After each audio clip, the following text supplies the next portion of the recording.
नमस्कार, आज की बात में आपका स्वागत है। आज मैं सबसे पहले आपसे बात करना चाहता हूं दिल्ली वालों की परेशानी के बारे में।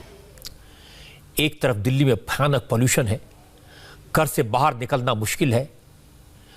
डॉक्टर चेतावनी देते हैं कि अगर बाहर निकले तो पॉल्यूशन लेवल इतना खतरनाक है, हवा में इतना जहर है कि जान जा सकती है, सांस की बीमारियां हो सकती हैं। और दिल्ली वालों की दूसरी परेशानी है कोरोना के बढ़ते केसेस। पिछले 3 दिन से कोरोना के करीब 7,000 नए केस रोज आ रहे हैं। इतने केसेस पहले कभी नहीं आए। जब देश के दूसरे इलाकों में, दूसरे राज्यों में कोरोना के नए मरीजों की संख्या कम हो रही है, ओवरऑल आंकड़ा कम हुआ है, तब दिल्ली में यह नंबर काबू से बाहर हो रहा है।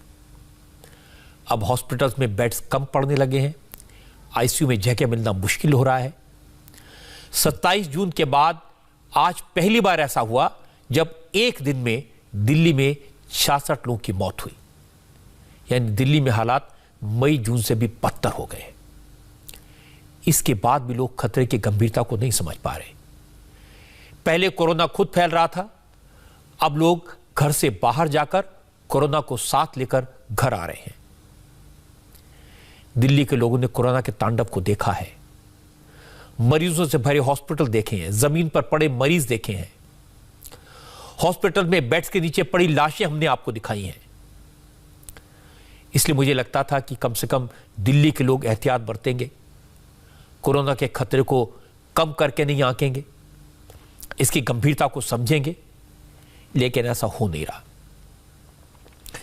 मैं आपको दिल्ली के बाजारों की तस्वीरें दिखाऊंगा तो आपको लगेगा कि कोरोना है ही नहीं, कभी था ही नहीं, कोई खतरा नहीं है, किसी को कोई डर नहीं है, किसी तरह की कोई फिक्र नहीं है। दिल्ली के कुछ बाजार तो कोरोना के सेंटर बनते जा रहे हैं। लाजपत नगर, सरोजिनी नगर, गांधीनगर, चांदनी चौक, चावड़ी बाजार, सदर बाजार, कितने नाम गिनाऊं, करोल बाग।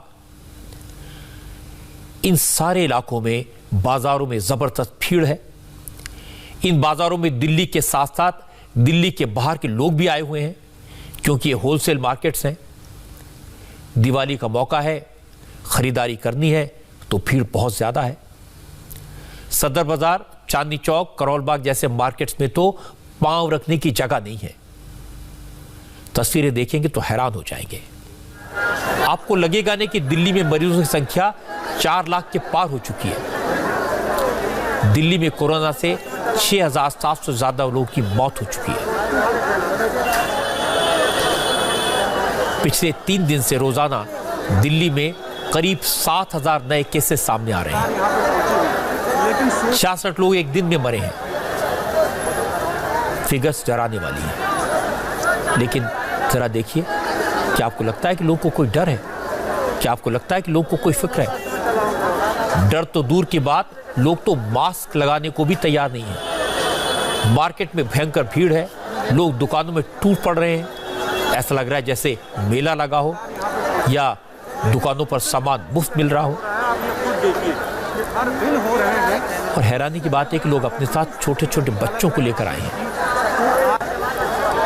ये तस्वीरें देखिए, आपको लगेगा कि दिल्ली में कोरोना की रफ्तार बेलगाम क्यों हुई। हमारे संवाददाता भास्कर मिश्रा और दीक्षा पांडे खतरा उठाकर आज इन मार्केट्स में गए ताकि हम ये तस्वीरें आप तक पहुंचा सकें।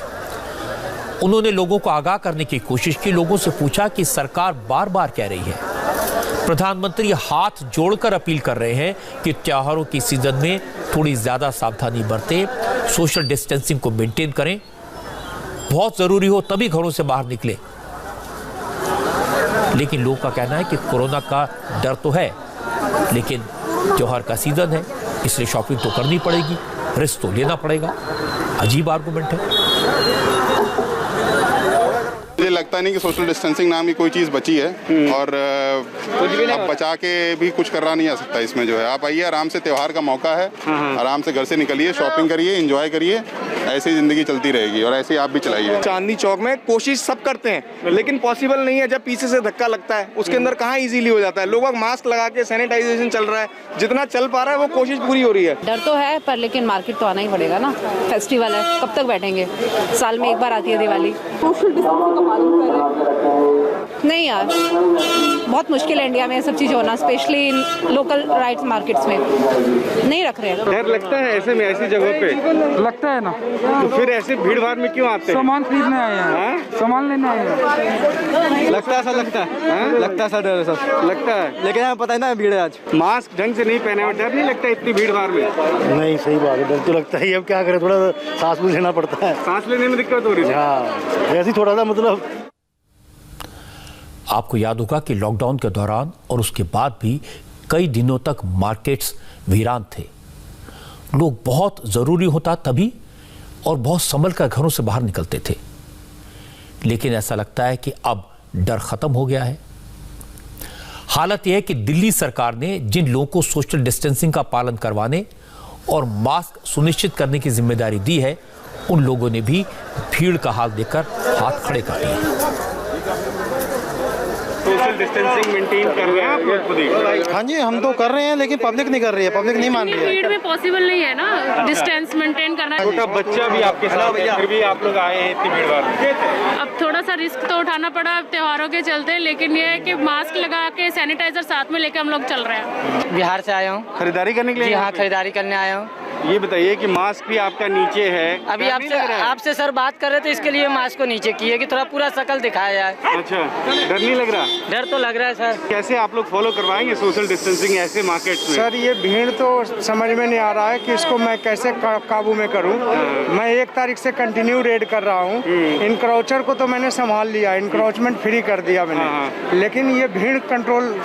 वैसे सर मास्क आपका भी नीचे है। सॉरी, ना तो दिल्ली गवर्नमेंट ने इतने लोग हायर किए हैं, कांस्टेबल्स हायर किए हैं, मार्केट में छोड़ा जाए, सिविल डिफेंस के लोग कहीं नहीं दिखते, सिर्फ एंट्री और एग्जिट पे लोग खड़े हुए हैं और इस चीज़ की जिम्मेदारी निभा रहे हैं कि फॉर्मेलिटी कागजों में होगी है। बट ऑन द ग्राउंड अगर आप प्रैक्टिकल चीज़ें देखोगे तो कुछ पॉसिबिलिटी है नहीं।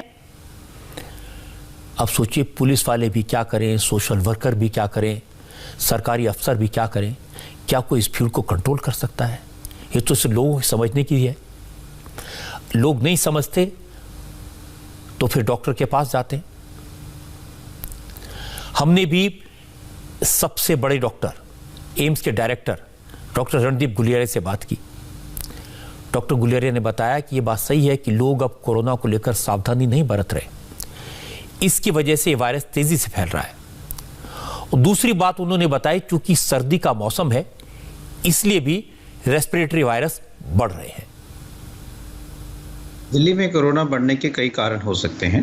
पहला कारण तो यही है कि अगर हम ये देखें कि हम जो कहते हैं कि कोविड अप्रोप्रिएट बिहेवियर, वो काफ़ी हद तक अब नहीं लोग कर रहे हैं। कोविड फटीग हो गया है। और अगर हम मार्केट में जाएं या ट्रैफिक देखें तो बिल्कुल क्राउड है, लोग मास्क नहीं लगा रहे और फिज़िकल डिस्टेंसिंग नहीं कर रहे। दूसरा कारण ये भी है कि हमें पता है कि सर्दियों में रेस्पिरेटरी जो वायरसेस हैं वो बढ़ते हैं। उसके 2 कारण हैं। एक कारण तो ये है कि वायरस हवा में ज़्यादा देर रह सकता है, सर्वाइव ज़्यादा कर सकता है सरफेसेस पे ठंड के मौसम में। दूसरा, ठंड में लोग अंदर ज़्यादा रहते हैं, बाहर कम आते हैं। और अंदर जब लोग इकट्ठे रहते हैं और अपने खिड़की दरवाजे बंद रखते हैं क्योंकि अपने आप को अंदर गर्म रखना चाहते हैं, तो वायरस एक से दूसरे में जल्दी स्प्रेड हो जाता है। और तीसरा, दिल्ली जैसे शहर में पोल्यूशन लेवल बहुत ज़्यादा है और ये भी देखा गया है कि पोल्यूशन जहाँ पे ज़्यादा होता है वहाँ पे कोविड के केसेस भी ज़्यादा हो जाते हैं और सिवियरिटी ऑफ कोविड भी बढ़ सकता है। अब समझना बड़ा मुश्किल है कि घर के अंदर रहें कि घर के बाहर जाएं। बाहर पोल्यूशन है, घर के अंदर रहें तो वायरस फैलने का खतरा है। डॉक्टर गुलेरिया ने कहा कि लोग काफ़ी दिनों तक घरों में बंद रहे। कोरोना का डर था, लेकिन अब डर खत्म हो गया है।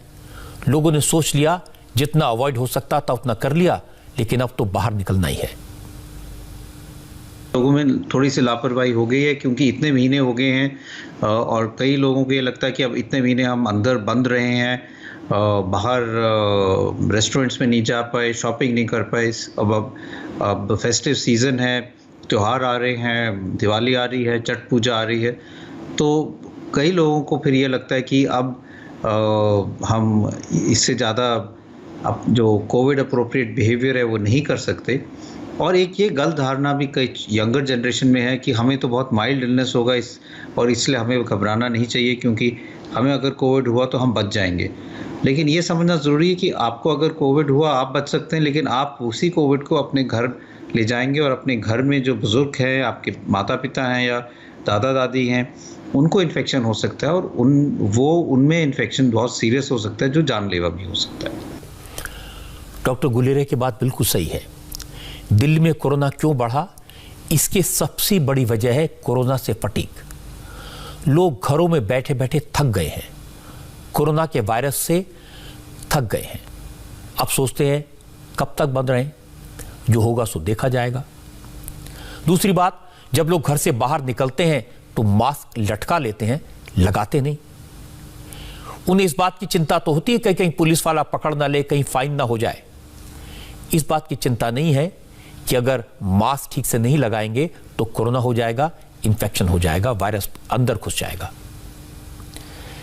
दिवाली, शॉपिंग, त्योहार, ये तो सब बहाने हैं।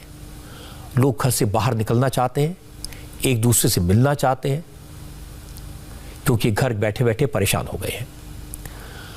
अब लोग कोरोना के खतरे के प्रति लापरवाह हो गए हैं। कई लोग कहते हैं कि आजकल कोरोना वायरस कमजोर हो गया है, कोरोना हो भी गया तो 4-5 दिन में ठीक हो जाएगा।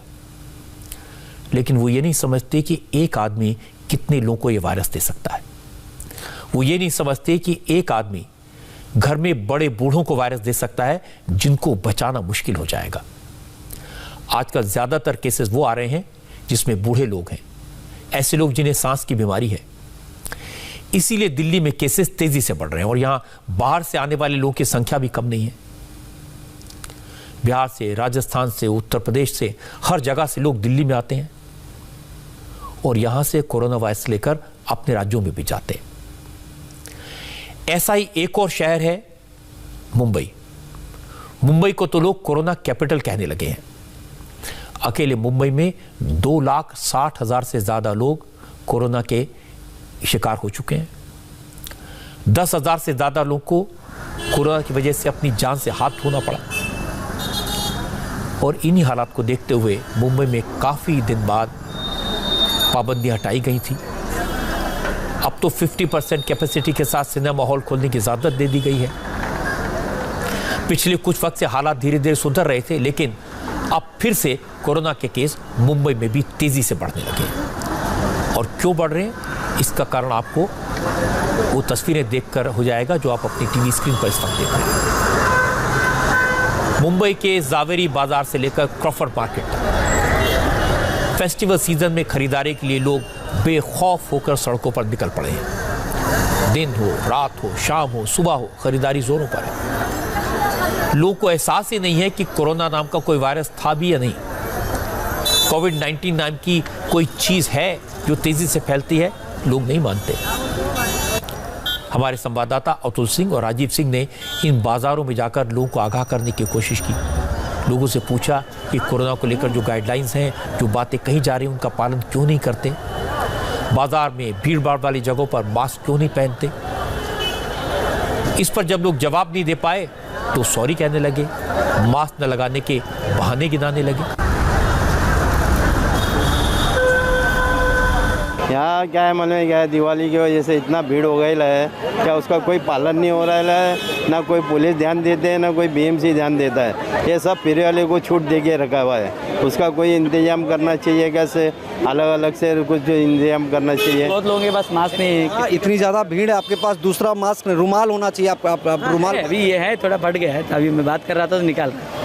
ऐसे बहुत सारी परेशानी। अभी यहाँ बीम से इतने लोग खड़े हैं, वो जबरदस्ती पैसा लूट रहे हैं। आपका मास्क गले में है, नाक पर नहीं है। हाँ, तो ये लापरवाही, अभी ये लापरवाही है तो हम उसको हैंडल कर देगा। लेकिन बाजार में खड़े हैं आप, भीड़ में लोग आपसे आते हैं, खरीदार आते हैं, मिलते हैं। आप अगर ऐसा करेंगे तो आपके लिए भी नुकसान है। हाँ, बराबर है। ओके, सॉरी मैडम, आपने मास्क नहीं लगाया। नहीं, अब भी निकाली मैं। लेकिन आप बाजार में खड़ी है, आपके पास मास्क तो फिर भी बात कर रही हूँ मैं पप्पा से। अब भी जस्ट निकाली, पानी पी रही, तेरे को पानी अब भी निकाली मैं। मास्क लोग नहीं लगाएंगे, डिस्टेंस लोग मेंटेन नहीं करेंगे और दोष देंगे बीएमसी को, पुलिस को। ऐसा कैसे चलेगा? एक और शहर की हालात आपको दिखाता हूं। एक वक्त था जब अहमदाबाद के हॉस्पिटल्स में जगह नहीं थी। अहमदाबाद का बहुत बुरा हाल था। जब ये खबरें दिखाई गई, लोगों ने देखा तो संभल गए, पाबंदियां लगी तो मान लिया, कोरोना काबू में आया।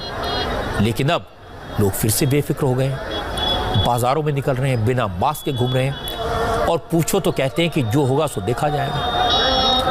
कई लोग तो ऐसे हैं जो कहते हैं कि कोरोना नाम की कोई चीज़ है ही नहीं, सब बेकार की बातें हैं। सोचिए, ये बातें उस अहमदाबाद शहर के लोग कह रहे हैं जहां कोरोना की वजह से 3,700 से ज़्यादा लोगों की मौत हो चुकी है।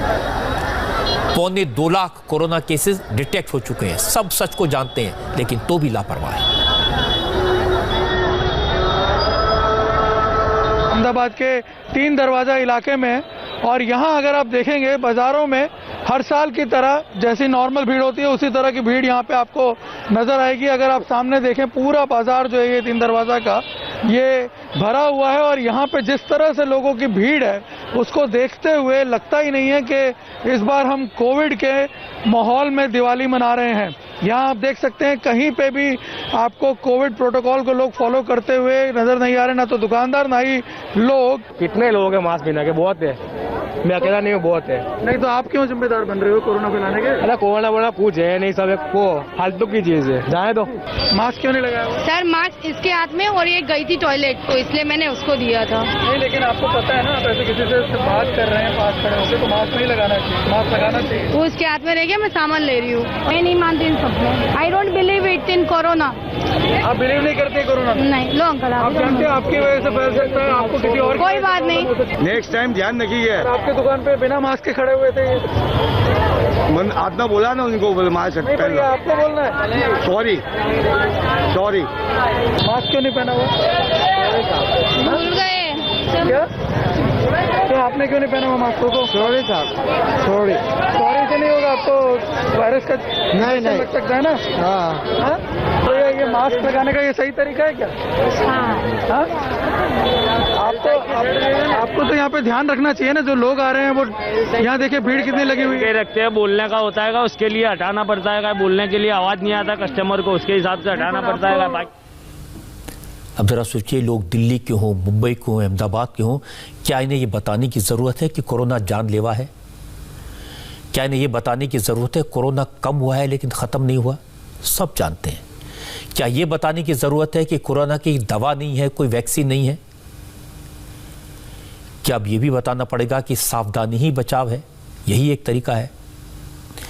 इसके बाद भी अगर लोग एहतियात न बरतें, बाज़ारों में भीड़ लगाएं, दिखावे के लिए मास्क लटका लें, जुर्माने से बचने के लिए मुंह ढकें, सोशल डिस्टेंसिंग की धज्जियां उड़ा दें और फिर कोरोना फैलने के लिए सरकार को जिम्मेदार ठहराएं, ये तो ठीक नहीं है। लोगों का ये रवैया, ये लापरवाही सिर्फ उनके लिए, उनके परिवार के लिए, बड़े बूढ़ों के लिए और समाज के दूसरे लोगों के लिए खतरनाक हो सकती है। आपके अपने परिवार के लिए खतरनाक हो सकती है। ध्यान रखिए, कोई सरकार नहीं चाहती कि सख्ती की जाए। कौन चाहता है कि लोगों को जबरदस्ती घरों में कैद कर दिया जाए? कोई नहीं चाहता फिर से लॉकडाउन लगाना पड़े। लेकिन ये ध्यान रखिए, पिछले 5 दिनों में इंग्लैंड में, जर्मनी में, फ्रांस में, इन दुनिया के 5 बड़े मुल्कों में दोबारा से लॉकडाउन लगाने की नौबत आ गई है। 1 महीने के लिए लॉकडाउन लगाया गया है और यह कहा गया जरूरत पड़ी तो इसे एक्सटेंड किया जाएगा। जरूरत पड़ी तो इस बार ये ऐसे मुल्कों में, यूरोप के बड़े बड़े मुल्कों में क्रिसमस लॉकडाउन में मनेगा। इससे तो समझ लें, वजह सिर्फ यही है कि वहां भी लोगों ने लापरवाही की, वहां भी लोगों ने मास्क नहीं लगाए। इसलिए मेरी आपसे अपील है और हाथ जोड़कर अपील है, सावधान रहिए, सुरक्षित रहिए, आपके लिए जरूरी है, लापरवाही मत करिए। ऐसा नहीं है कि सिर्फ आम लोग लापरवाही कर रहे हैं, ऐसे भी केसेस मिले जहां सरकार की तरफ से, प्रशासन की तरफ से भी लापरवाही बरती गई है और इससे कोरोना का खतरा बढ़ गया है। इसकी तस्वीरें राजस्थान से आई। राजस्थान में पुलिस कांस्टेबल में भर्ती के लिए आज से एग्जाम शुरू हुए। 5,000 से ज्यादा पोस्ट के लिए 17 लाख से ज्यादा नौजवानों ने फॉर्म भरा। राजस्थान के 32 शहरों में एग्जाम सेंटर हैं, सबको सेंटर तक पहुंचना है और इसके लिए सरकार ने बसों का पहले से कोई इंतजाम नहीं किया। बड़ी गलती की। अब जयपुर, अजमेर, कोटा, अलवर जैसे हर शहर में बस स्टेशंस पर नौजवानों की भीड़ है। सोशल डिस्टेंसिंग का तो सवाल ही नहीं पैदा होता। 2 गज की दूरी तो बहुत बड़ी बात है, लोगों के बीच में 2 इंच की दूरी भी नहीं है। सरकार की तरफ से एग्जाम सेंटर पर तो कोरोना से एहतियात बरतने के कदम उठाए गए थे, लेकिन कैंडिडेट एग्जाम सेंटर तक कैसे पहुंचेंगे इसके बारे में किसी ने नहीं सोचा। इसका कोई इंतजाम नहीं किया गया, इसलिए कोरोना प्रोटोकॉल का पालन नहीं हो रहा और इसके लिए रोजगार की तलाश में भटक रहे नौजवानों को तो दोषी ठहराया नहीं जा सकता। एग्जाम है तो उन्हें आना ही पड़ेगा। बेरोजगार है, रोजगार चाहिए। अरे तो ऐसे में बीमार हो जाओगे, कोरोना चल रहा है भैया। ये तो क्या करें, रोजगार तो चाहिए हमें। ये तो सरकार को सोचना चाहिए। व्यवस्था दिख रही नहीं है अभी, कुछ व्यवस्था नहीं है। जो भी आपके सामने है, जो भी आपके सामने है। तो 2 गज दूरी रखनी है। आप लोगों को लगता नहीं है इससे कितना ज्यादा दूसरों की जान से भी खिलवाड़ कर रहे हो, अपनी की जान से भी खिलवाड़? बिल्कुल सर, हम मानते हैं कि भाई, लेकिन ऊपर गवर्नमेंट को भी देखना चाहिए ना। गवर्नमेंट जब कुछ रूल बना नहीं रही है तो हम फॉलो कैसे करें? हम तो स्टूडेंट है, आप संख्या देख सकते हो भाई, डिस्टेंस तो जब मेंटेन कर सकते हो ना, जब भाई तो पब्लिक को आप देख सकते हो पब्लिक की संख्या कितनी है, इसमें हम कैसे मेंटेन कर सकते हैं? सर आप बताओ।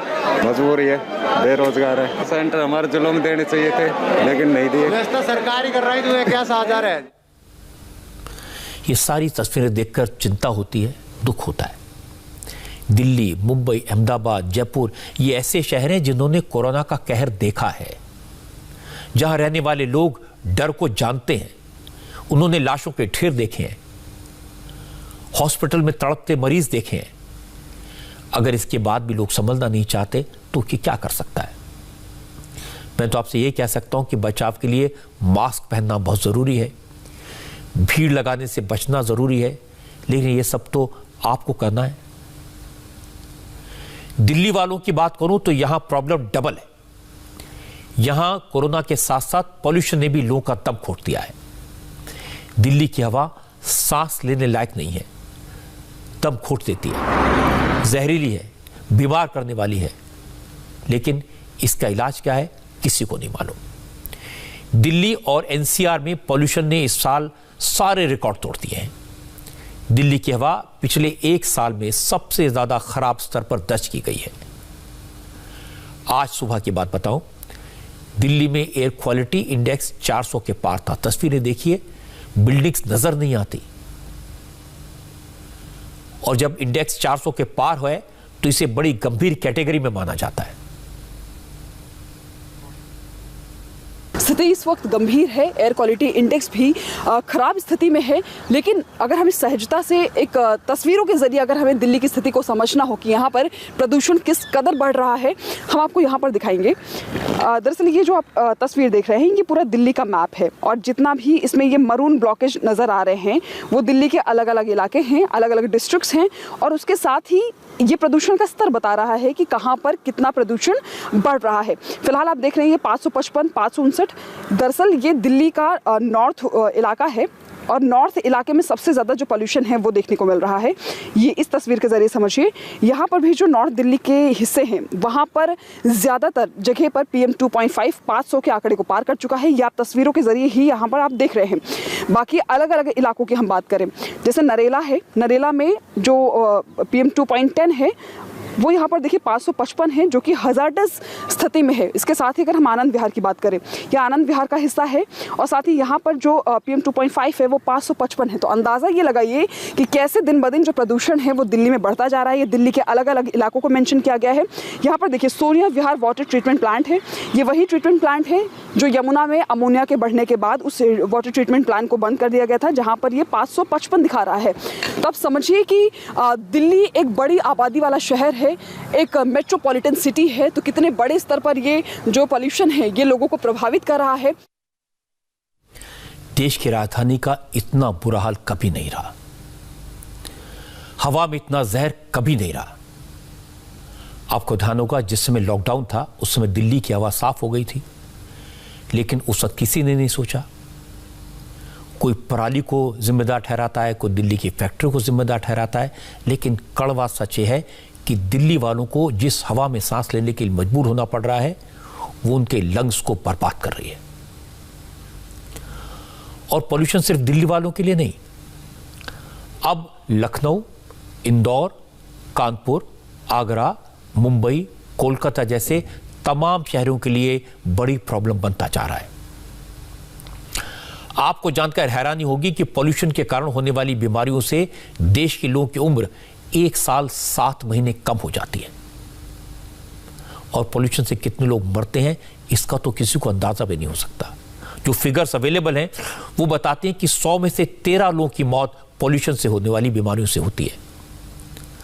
और दुनिया के 30 सबसे पॉल्यूटेड शहरों में से, सबसे जहरीले शहरों में से 21 भारत में है, 30 में से 21 हमारे मुल्क में है। मतलब स्थिति तो गंभीर है, लेकिन इसकी असली वजह क्या है अभी तो यही नहीं किसी को पता। सब अपने अपने तर्क देते हैं। सर्दी के मौसम में दिल्ली के पॉल्यूशन के लिए पराली को जिम्मेदार ठहराया जाता है, लेकिन ये तो हर साल होता है, इस बार इतना ज्यादा क्यों? इस पर बहुत बातें हुई, बहुत बहस हुई, कोई सॉलिड सॉल्यूशन अभी तक नहीं निकला। दावे तो बहुत सारे किए गए। अब सुप्रीम कोर्ट के कहने के बाद सरकार ने कमीशन बनाया जो दिल्ली एनसीआर में पॉल्यूशन की स्थिति पर नजर रखेगा और इसे कैसे कम किया जाए इसके लिए सुझाव देगा। इस कमीशन ने आज से काम करना शुरू किया है। पॉल्यूशन पर काबू पाने के लिए एक कॉस्मेटिक उपाय किया गया है। दिवाली पर पटाखे जलाने पर बैन। दिल्ली सरकार ने तो दिल्ली में ग्रीन पटाखे जलाने पर भी पाबंदी लगा दी है। दिल्ली में पटाखों पर 7 से 30 नवंबर तक बैन रहेगा। इस दौरान किसी भी तरह के पटाखे जलाने पर पूरी तरह रोक रहेगी और 7 से 30 नवंबर तक पटाखे बेचने और खरीदने पर पूरी तरह पाबंदी है। ग्रीन पटाखे फोड़ने पर भी रोक है। मुख्यमंत्री अरविंद केजरीवाल ने दिल्ली के सभी जिलों के डीएम को कहा वो इस बैन पर 100% अमल कराएं। दिल्ली सरकार का पटाखों पर फैसला नेशनल ग्रीन ट्राइब्यूनल यानी एनजीटी के नोटिस के बाद आया। एनजीटी ने तो दिल्ली सरकार से सिर्फ पूछा था क्या 7 से 30 नवंबर तक पटाखे जलाने पर बैन लगाया जा सकता है। एनजीटी ने सिर्फ पूछा था, लेकिन दिल्ली सरकार ने बैन लगा दिया।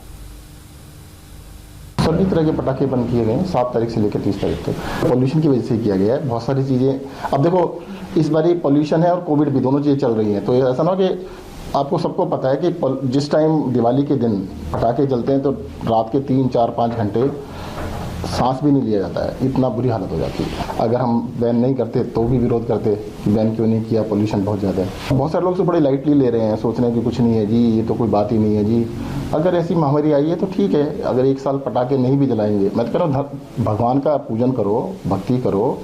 भगवान श्री राम 14 साल के बाद वनवास से आए थे तो उसको ध्यान करिएगा। और इस बार तो पूजन कहते आपको लाइव दिखाया जाएगा, उसके साथ मिलकर कर लीजिएगा, मुख्यमंत्री जी के साथ कीजिएगा। सत्येंद्र जैन बता तो रहे हैं कि अगर एक बार बिना पटाखों के दिवाली मनाएंगे तो क्या हो जाएगा। इस बार दिवाली पर घर में बैठकर भगवान राम का ध्यान करो, वो तो वनवास से आए थे। लेकिन दिल्ली लोगों का क्या कसूर है? दिल्ली के दुकानदारों का क्या कसूर है? सत्येंद्र जैन ने उन लोगों का हाल नहीं देखा जो सरकार के इस फैसले से परेशान हो गए, जिनकी दिवाली सरकार के फैसले के कारण काली हो गई।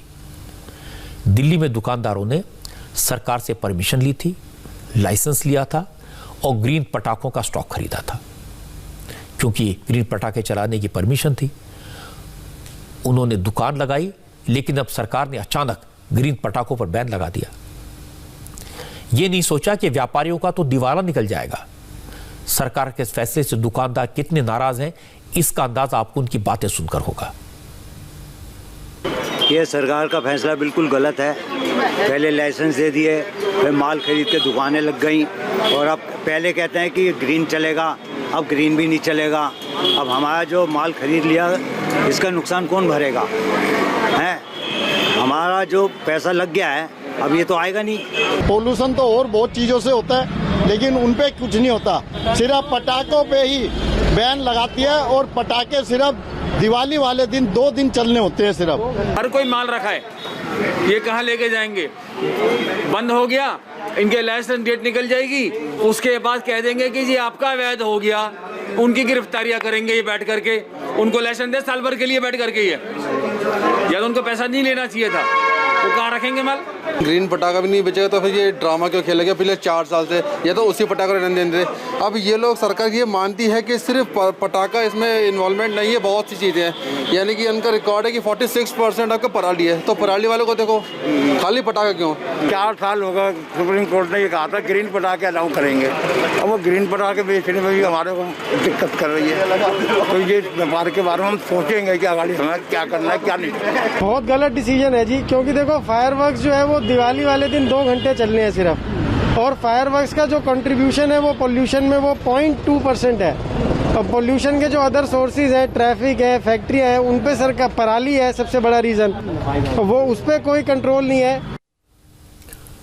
दुकानदार इस बात को समझते हैं कि सिर्फ पटाखे पोल्यूशन का कारण नहीं है, और इस समय तो पटाखे भी नहीं चल रहे, क्यों दिल्ली में हवा इतनी ख़राब है, क्यों इतना जहर है। और उनकी ये बात भी जायज़ है कि 4 साल से लगातार ये हो रहा है, दुकानदारों को परमिशन दी जाती है, लाइसेंस दिया जाता है, वो स्टॉक खरीद लेते हैं, उसके बाद कहा जाता है कि इस पर पाबंदी है। ग्रीन पटाखे चलाने की परमिशन तो कोर्ट ने भी दे दी थी, इस वजह से दुकानदारों ने ग्रीन पटाखे खरीद लिए, लेकिन उन पर पाबंदी लगा दी।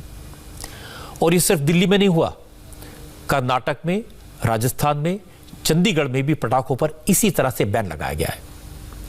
राजस्थान की सरकार का कहना है कि पटाखे चलाने से पॉल्यूशन बढ़ेगा और इससे कोरोना की स्थिति और चिंताजनक हो जाएगी, इसलिए पटाखों पर पाबंदी जरूरी है। राजस्थान में जो दुकानदार पटाखे बेचता हुआ पकड़ा जाएगा उसे 10,000 रुपये जुर्माना देना होगा, और जो पटाखे फोड़ते हुए पकड़ा जाएगा उससे जुर्माने के तौर पर 2,000 रुपये की वसूली होगी। राजस्थान में भी दुकानदार इससे ही परेशान है, ऐसे ही परेशान है जैसे दिल्ली के व्यापारी। जिन दुकानदारों ने दिवाली के लिए पटाखों की दुकानें सजा ली थी, उन्होंने सरकार के रुख को देखते हुए दुकानों से माल उठा लिया और झंडे बैनर लेकर धरने पर बैठ गए। दुकानदारों का कहना है कि एडवांस पैसा देकर माल उठा है, गोदाम भरा पड़ा है, क्या करें, कहां जाएं, किससे कहें। पहले लॉकडाउन ने मारा और अब सरकार की लास्ट मिनट पाबंदी ने मार दिया। दीपावली के त्यौहार में इस बार राजस्थान में फिलहाल पटाखों पर रोक लगा दी है। राजस्थान सरकार ने कहा है कि प्रदूषण बहुत ज़्यादा है, जिसकी वजह से पटाखे इस बार ना जलाए जाएं, और यही वजह है कि जयपुर में जो तमाम दुकानें हैं पटाखों की वो खाली पड़ी हुई हैं। ये देखिए, ये पीछे एक दुकान है, ये पटाखों की सबसे पुरानी दुकान है जयपुर के। पटाखे एसोसिएशन के तमाम जो लोग हैं वो यहाँ पर हैं, लेकिन उन्हें पूरी दुकान खाली रखी है क्योंकि इनको डर है कि अगर हम पटाखे बेचेंगे तो कहीं पुलिस इनको गिरफ्तार ना कर ले। सरकार ने जो रोक लगाई है बिल्कुल हमें बर्बाद करने के लिए लगाई है। सितंबर में इन्होंने हमें लाइसेंस के आवेदन मांगे थे, हमने इनको लाइसेंस के आवेदन दे दिए। उसके बाद इन्होंने पुलिस से वेरिफिकेशन करा लिया, फायर से वेरिफिकेशन करा लिया, उसके बाद वहाँ लिस्ट चिपका दी। लिस्ट चिपकाने के बाद कहा कि 28 तारीख तक लाइसेंस मिल जाएंगे। हमने माल बुक करा दिया और दुकानें किराए पे ले ली। मैंने भी ये दुकान किराए पे ले रखी है, जिसका एडवांस दे रखा है। मैं 1 लाख का पटाखा लेता हूँ, मेरा 50% पैसा गया हुआ है और बाकी अभी मैंने माल उनसे लिया नहीं है, माल वहीं है। लेकिन हमारा पैसा एडवांस गए तो हम वहीं मर गए। पहले ही हम 8 महीने से लॉकडाउन को चलते हुए झेल रहे हैं कि 8 महीने से हम बेरोजगार हैं, हम पूरी तरह से मर चुके हैं, हम माल ले भी चुके हैं और अब हम क्या करेंगे उस माल का। सबसे बड़ी मुसीबत ये हो गई, हमारे पास आधा माल आ चुका, अब आधे माल को हम रखे कहाँ। गवर्नमेंट बैन लगा रखा है, गवर्नमेंट ने बैन लगा दिया। अब माल दिखता है तो हमको पकड़ के हमारा माल भी जब्त कर रही है। इधर से माल जब्त हो रहा है, उधर हमने एडवांस पैसा दे दिया, हम तो चारों तरफ से ही बिल्कुल पैक हो गए। अगर माल हम जरा सा भी उनको शो करते हैं तो हमको पुलिस पकड़ रही है। बात तो गंभीर है। अगर बैन लगाना ही था तो पहले लगा देते, पहले परमिशन दी, लाइसेंस दिया, लोगों ने माल खरीद लिया, उसके बाद पाबंदी लगाई। महाराष्ट्र में सरकार ने पटाखों पर पाबंदी तो नहीं लगाई, लेकिन लोगों से अपील किया कि पटाखे न जलाएं, और इसे लेकर उद्धव ठाकरे सरकार ने कल एक सर्कुलर जारी किया था। इस सर्कुलर में कहा गया कि पटाखे फोड़ने से पोल्यूशन होगा और पोल्यूशन बढ़ेगा तो कोरोना तेजी से फैलेगा, कोरोना पेशेंट को दिक्कत होगी, इसलिए इस बार दिवाली पर पटाखों की जगह दिए जलाएं। दिल्ली और वेस्ट बंगाल, ये 2 राज्यों ने पटाखों पर टोटली बैन करने का निर्णय उनकी सरकारों ने लिया है। और उसी को मद्देनज़र रखते हुए आज जो मैंने टास्क फोर्स की और डेथ ऑडिट कमेटी की जो मीटिंग ली, दोनों कमेटी ने यूनानिमसली ये डिसीजन लिया कि हम अपील गवर्नमेंट की तरफ से करना चाहते हैं कि इस वक्त की दिवाली में पटाखे न बजाए। ये हमारे कोविड के पार्श्वभूमि में, कोविड के बैकग्राउंड में सभी के हेल्थ रीजंस के लिए बहुत ज़रूरी है।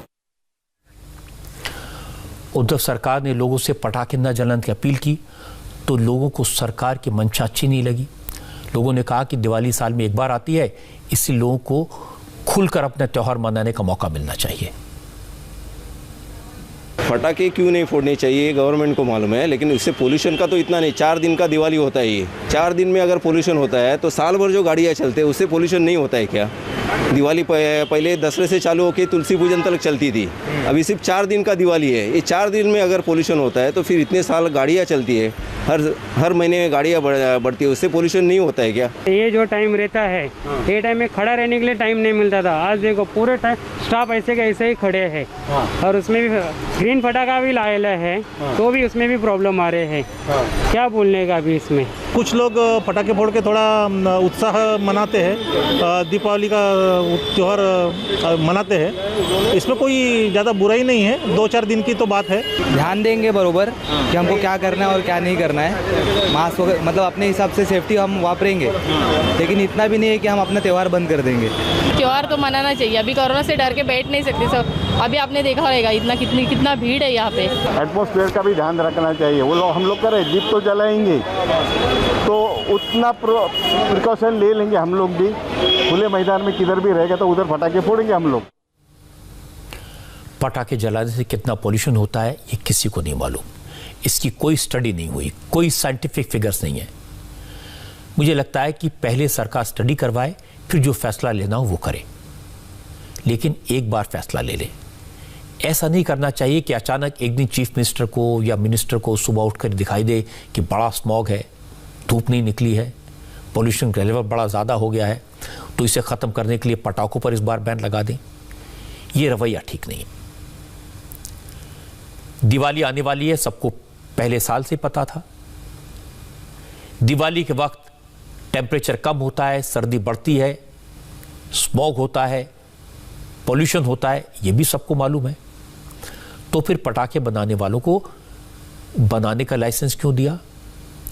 दुकानदारों को पटाखे बेचने का लाइसेंस क्यों दिया? और जब दुकानदारों ने लाइसेंस लेकर लाखों रुपए का माल दुकानों में भर लिया तो पाबंदी क्यों लगाई? दुकानदारों का खजाना कौन भरेगा? और उनकी बातें हमने सुनी हैं। दुकान में स्टॉक है तो पुलिस पकड़ लेगी। स्टॉक कहां ले जाएं, कहां रखें, और जो पैसे का नुकसान हो उसकी भरपाई कौन करेगा? क्या दुकानदार हमारे समाज का हिस्सा नहीं है? क्या उनके परिवार नहीं है? क्या उन्हें दिवाली मनाने का हक नहीं है? और 4 साल से लगातार उनके साथ ही हो रहा है। मैं पूछना चाहता हूं कि उनका कसूर क्या है? इसलिए मैं ये नहीं कहता कि पटाखों पर पाबंदी न लगे, मैं ये नहीं कहता कि पॉल्यूशन रोकने के लिए कोई कदम न उठाए जाएं, लेकिन तरीके से सोच समझकर एडवांस में उठाया जाए। और ये जो कदम उठाया गया यह न्याय है।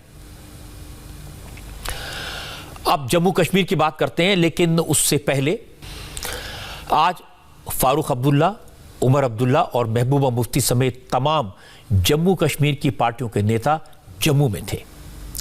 असल में जम्मू में कल गुप्त डिक्लेरेशन में शामिल पार्टियों की मीटिंग होनी है, लेकिन एक दिन पहले जम्मू पहुंचकर सभी पार्टियों के नेताओं ने अपने कार्यकर्ताओं से बात की। फारूक अब्दुल्ला और उमर अब्दुल्ला ने तो छोटी सी रैली भी कर डाली, भाषण दिए, और निशाने पर थे सिर्फ प्रधानमंत्री नरेंद्र मोदी। फारूक अब्दुल्ला ने कहा उन्हें पाकिस्तान और चीन का एजेंट बताया जा रहा है। प्रधानमंत्री मोदी की तरफ इशारा करते हुए फारूक ने कहा जो लोग बार बार चीन और पाकिस्तान की बात करते हैं वो सरहद पर जाकर लड़ाई क्यों नहीं करते। फारूक इतने नाराज हो गए हैं, कहने लगे कि कोई डरने वाला नहीं हूं, उम्र 85 साल हो गई, लेकिन तब तक दुनिया से अलविदा नहीं कहूंगा जब तक आर्टिकल 370 को वापस नहीं करवा लूंगा। जो इतने बड़े बड़े सूरमा बनते हैं कि हम हिंदुओं की लाज हैं, मैं उनसे पूछता हूं, तो फिर हम पे दावा मारते हैं। अरे तुम्हें अगर इतना है तो हिंदुस्तान की फौज को क्यों रखते हो? जरा बॉर्डर पे जाओ ना और जरा मुकाबला करो। कौन कहता मैं तो नहीं रोक रहा हूं, जाओ जरा अपनी सुरमाई दिखाओ ना, हमें क्यों दिखा रहे हो? उधर तो तुम कांपने लगते। आज फारूक अब्दुल्ला पाकिस्तानी, आज फारूक अब्दुल्ला चीनी। अरे जरा आओ ना मेरे पास, मैं भी दिखाता हूं मैं क्या हूं। मैं 85 साल का उम्र हूं, एक थप्पड़ मारूंगा तो पानी हाथ से ऊपर उड़ जाऊं। ये नहीं समझना कि मैं तुमसे डरता हूं। खबरदार। फारूक साहब का जोश, उनकी एनर्जी, ये हमेशा से ऐसी है और वो इस तरह की इंटरेस्टिंग बातें भी करते हैं। फारूक अब्दुल्ला की देशभक्ति पर तो किसने सवाल नहीं उठाया, लेकिन फारूक अब्दुल्ला ने तो खुद ही कहा था कि चीन की मदद से आर्टिकल 370 को वापस करवाएंगे। इसमें नरेंद्र मोदी का क्या कसूर? चीन के साथ किस तरह की टेंशन है, भारत और चीन की फौज आमने सामने खड़ी है, इसके बाद भी फारूक अब्दुल्ला ने इस तरह की बात कही। क्या यह शर्मनाक नहीं है? देश के लोगों में क्या इसलिए नाराजगी नहीं होगी? इसमें मोदी का क्या कसूर है? कहा तो फारूक अब्दुल्ला ने था और लोग उनसे नाराज हैं। मैं उम्मीद करता हूं कि फारूक अब्दुल्ला सच्चे हिंदुस्तानी हैं और कम से कम दुश्मन को मदद लेने की बात तो नहीं करनी चाहिए। आज फारूक ने कहा कि अगर सबक सिखाना है तो सरहद पर चीन को क्यों नहीं सिखाते। तो मैं बता दूं कि आज ही हमारी फौज ने साफ कर दिया, अगर चीन ने सरहद पार करने की कोशिश की, 1 इंच जमीन पर घुसने की कोशिश की, तो हालात बिगड़ेंगे और चीन को भारी नुकसान झेलना होगा, इसका खमियाजा भुगतना होगा। डॉक्टर फारूक अब्दुल्ला को यह बात ध्यान से सुननी चाहिए। आज chief of defence staff general Bipin Rawat ने साफ साफ कहा, Bharat line of actual control यानी LAC में किसी तरह की छेड़छाड़ बर्दाश्त नहीं करेगा। उन्होंने माना कि ईस्टर्न लद्दाख में हालात को देखते हुए बड़े संघर्ष की संभावना से इनकार तो नहीं किया जा सकता। जनरल रावत ने कहा, दुनिया में भारत के बढ़ते कद से कई देश चिढ़े हुए हैं। पाकिस्तान तो पहले से ही शरारत करता रहा है, अब चीन की तरफ से भी खतरा बढ़ गया है। भारतीय सेना की तारीफ करते हुए जनरल रावत ने कहा, बॉर्डर पर चाइनीज आर्मी को मुंहतोड़ जवाब दिया जा रहा है। चीन की तरफ से किए जा रहे मिस एडवेंचर को हम कभी कामयाब नहीं होने देंगे। The situation along the line of actual control in Eastern Ladakh. Eastern Ladakh में LAC पर हालात तनावपूर्ण बने हुए हैं। भारतीय सेना की तरफ से जिस तेजी से और जिस मजबूती से जवाब दिया जा रहा है, उसकी वजह से चाइनीज आर्मी को लद्दाख में अपने मिस एडवेंचर के नतीजे भुगतने पड़ रहे हैं। हमारा स्टैंड बिल्कुल साफ है, हम LAC से किसी तरह की छेड़छाड़ बर्दाश्त नहीं करेंगे। अगर पूरे हालात की बात करें तो बॉर्डर पर जिस तरह की झड़प, घुसपैठ और उकसावे की कार्रवाई हो रही है, उसे देखते हुए बड़े संघर्ष की आशंका से इनकार नहीं किया जा सकता। Cannot therefore be discontinued or discounted. चीन की चालबाजियों को लेकर जनरल रावत ने जो कहा उसमें सच तो है, और इसका सबूत आज मिला जब इंडिया और चाइनीज आर्मी की कोर कमांडर्स की मीटिंग बिना किसी नतीजे के खत्म हो गई। आज चुशूल में दोनों देशों के कोर कमांडर्स के बीच 8वें राउंड की मीटिंग हुई। यह मीटिंग करीब 9 घंटे चली, लेकिन कोई सहमति नहीं बन पाई। भारत ने चीन से साफ साफ कहा है कि चीन को अप्रैल से पहले वाली पोजीशन बहाल करनी होगी, लेकिन चीन हर बार नई शर्तें रख देता है, नई कंडीशन सामने लाता है, और भारत ने चीन की किसी भी शर्त को मानने से साफ इनकार कर दिया है। अमित शाह आज एक बार फिर सामने आए, बंगाल के दौरे पर हैं और उन्होंने दावा किया है कि बीजेपी पश्चिम बंगाल में 200 सीट लेकर सरकार बनाएगी।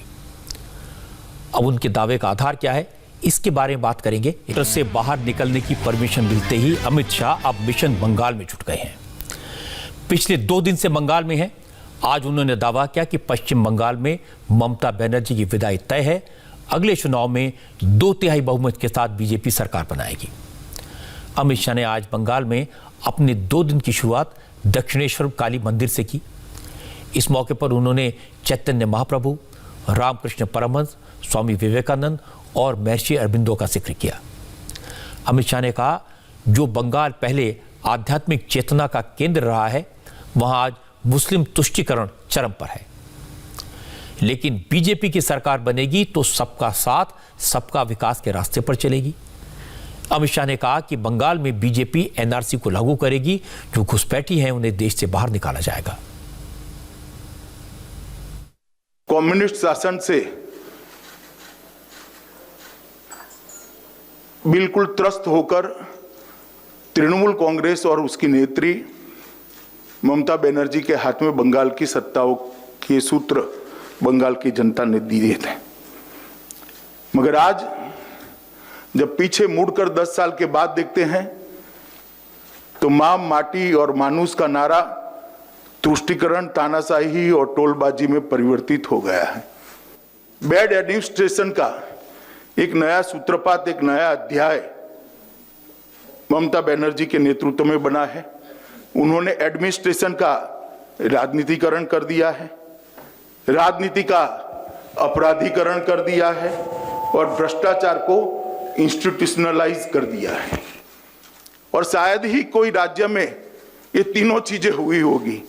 और मैं बंगाल की जनता को आश्वस्त करने आया हूं कि आपने कांग्रेस को भी एक मौका दिया, कम्युनिस्टों को भी मौके बार बार दिए और 2 बार ममता दीदी को भी दिया।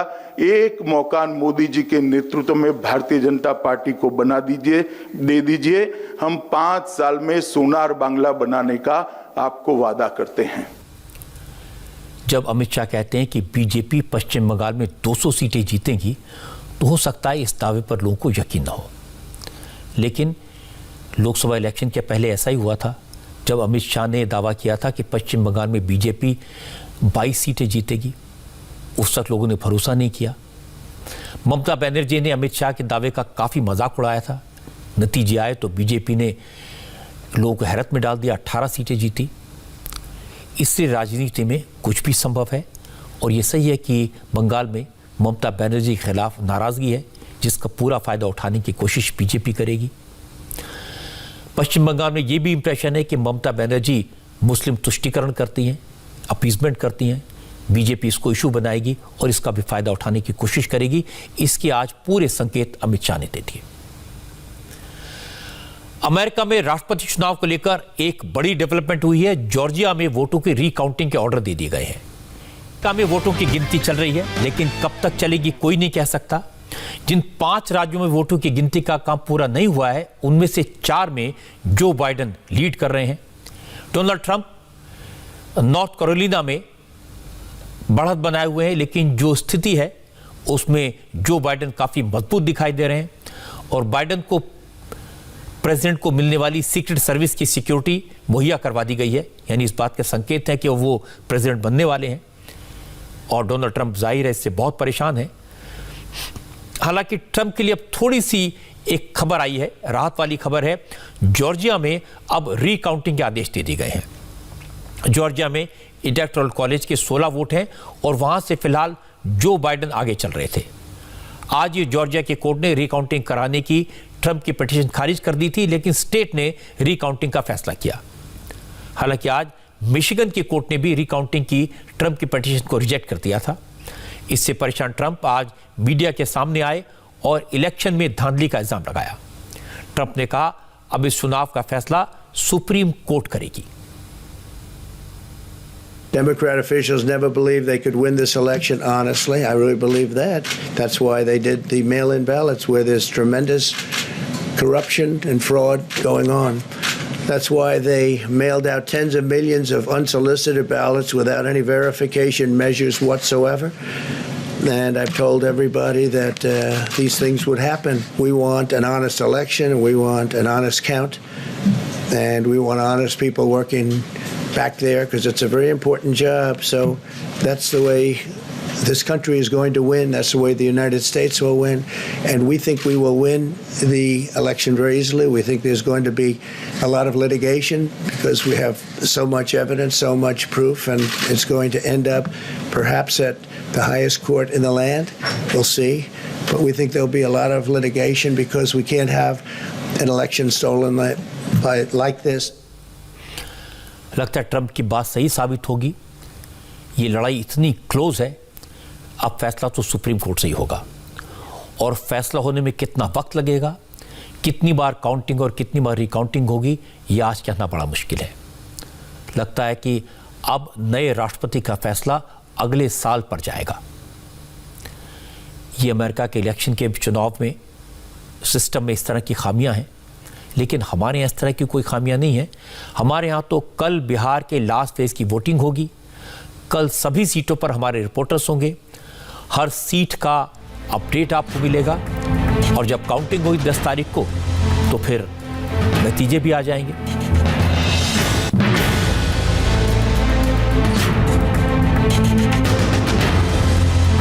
हालांकि बिहार में जहां जहां वोटिंग होनी है वहां क्या स्थिति है, कौन मजबूत हालत में है, हमारे संवाददाताओं ने ग्राउंड रिपोर्ट भेजी है।